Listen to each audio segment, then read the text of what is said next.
Forgetting एक person की inability होती है। एक व्यक्ति इनकोड और स्टोर करता है इंफॉर्मेशन को, लेकिन उस इंफॉर्मेशन को रिकॉल नहीं कर पाना जब उसकी जरूरत होती है। इसे जो है फॉरगेटिंग कहा जाता है। एक होता है अडेप्टिव फॉरगेटिंग।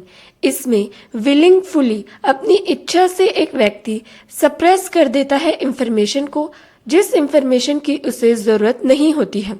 तो इस कंसेप्ट को जो है वो फॉरगेटिंग कहा जाता है।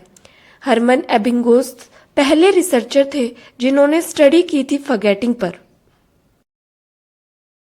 फॉरगेटिंग के नेचर को समझने के लिए हरमन एबिंगोस ने 1879 में एक्सपेरिमेंट किया। हरमन एबिंगोस ने सीवीसी बनाई, कांस्टेंट वोवल कांस्टेंट।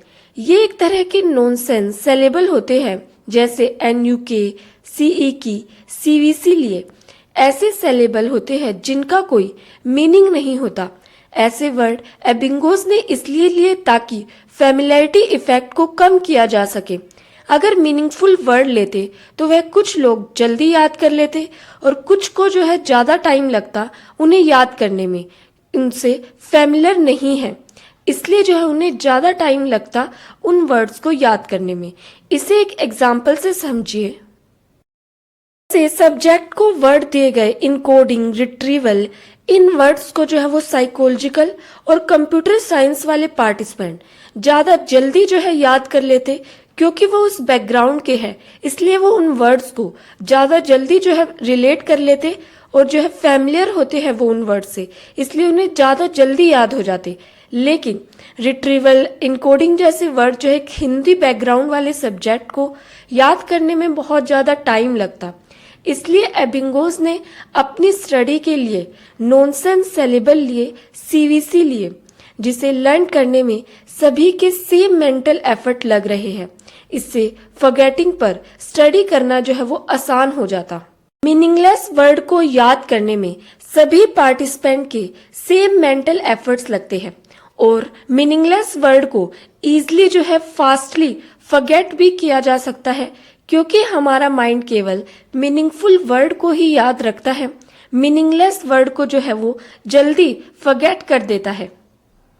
इसलिए हरमन एबिंगोस ने नॉनसेंस सिलेबल का यूज किया, मीनिंगलेस वर्ड का यूज किया अपनी रिसर्च के लिए, ताकि सभी पार्टिसिपेंट जो है वो इक्वल लेवल पर आ जाए और जो है कोई भी बायसनेस ना। इन्हीं नॉनसेंस सिलेबल का यूज करके हरमन एबिंगोस ने अपनी रिसर्च शुरू की फॉरगेटिंग पर।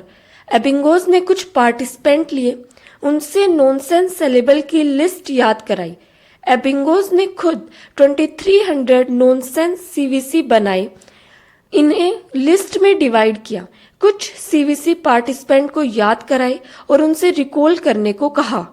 एबिंगोस ने डाटा कलेक्ट किया कि पार्टिसिपेंट कितनी स्पीड से उन सीवीसी को याद कर पा रहे हैं और कितनी रिपीटिशन लग रही है लिस्ट को पूरी तरह से याद करने के लिए, और नंबर ऑफ वर्ड्स कितने हैं लिस्ट में और कितने जो है मेमोरी में स्टोर हो रहे हैं। इनका डाटा भी जो है एबिंगोस ने कलेक्ट किया। इनका डाटा रिकॉर्ड करके रखा पार्टिसिपेंट का।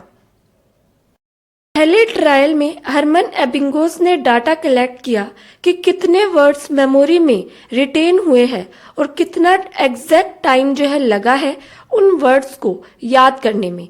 सेकंड ट्रायल में उसने देखा लिस्ट ऑफ वर्ड जो थे उनकी लेंथ को बढ़ा दिया गया।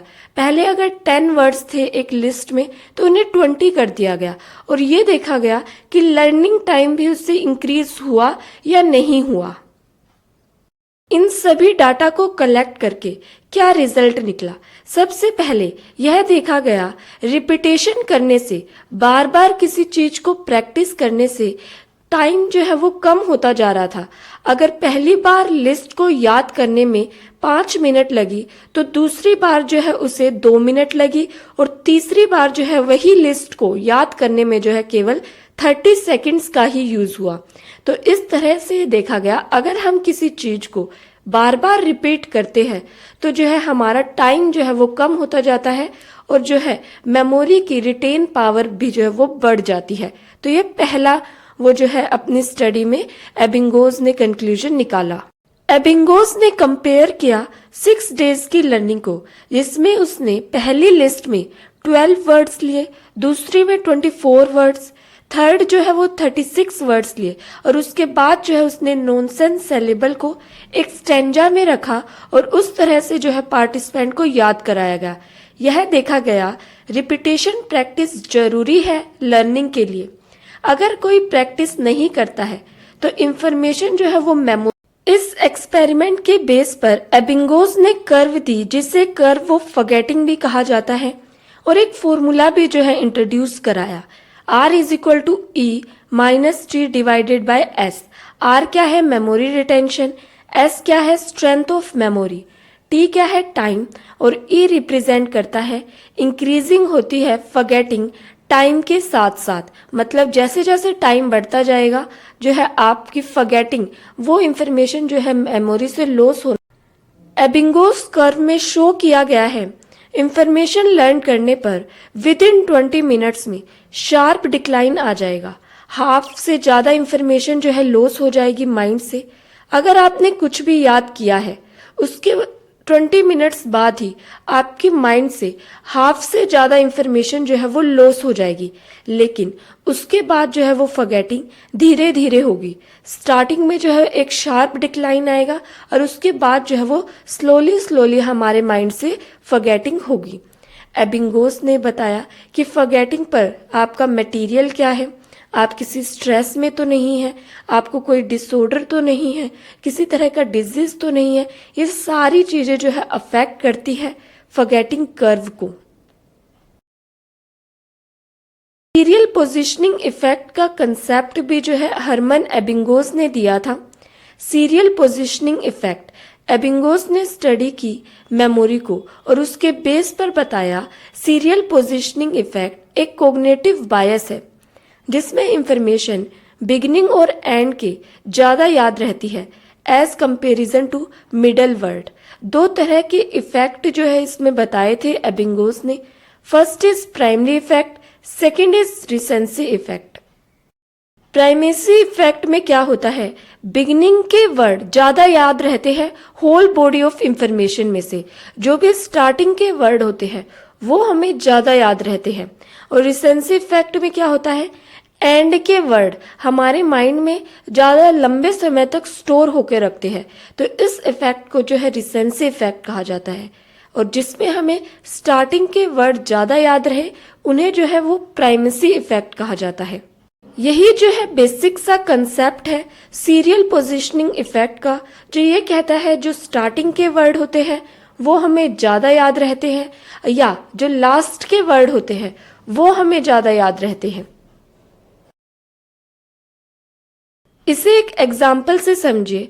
आपको जो है मार्केट में जाना है शॉपिंग करने के लिए और आपने घर पर जो है एक शॉपिंग लिस्ट बनाई थी जिसमें 10 आइटम्स थे, soap, sugar, milk, chilli, potato, tomato, onion and etcetera.